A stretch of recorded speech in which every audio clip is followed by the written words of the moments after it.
Hello guys, sa price setup po ito. Ayan. 5 piso ang price sa bawat flavor. So, how to set up the price. So, ayan.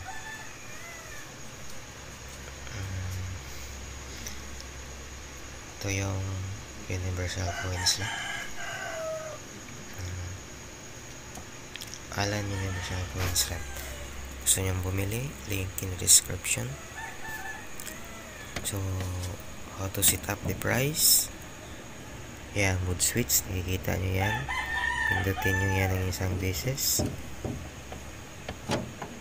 Yan. So, ganito pa yan.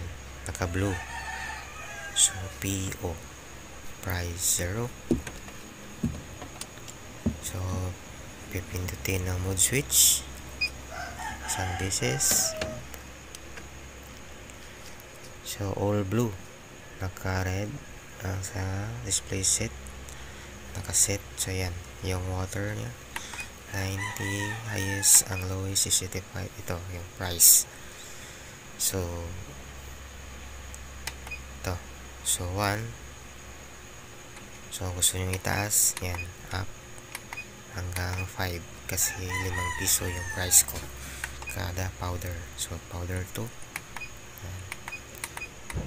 taas. So powder 3 up, press up.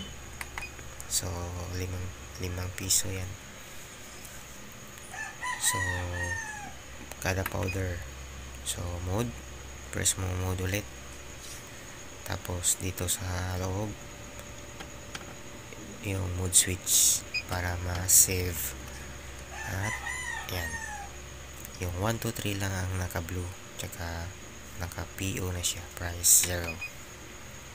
So yan, check natin. Yan, 5 piso, tsaka yan 5 pesos.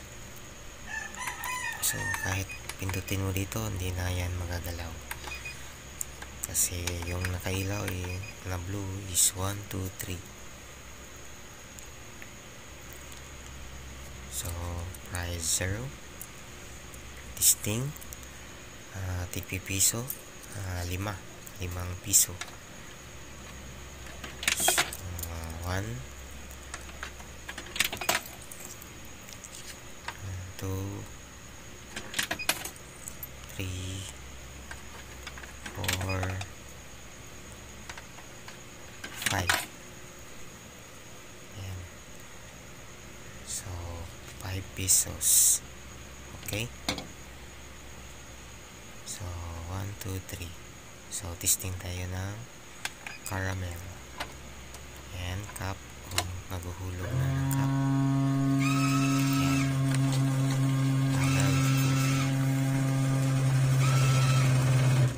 Hintayin lang yan. Magbibip at magbabalik sa price 0. So, okay. Okay na, okay. Ayos to.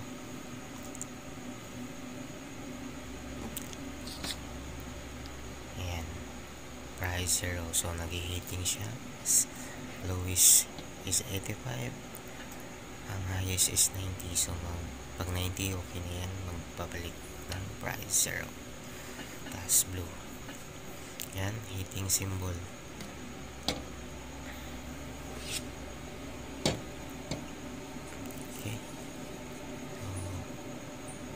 Masarap na mainit. So, kape tayo guys. Ayan. So, goods na goods. So,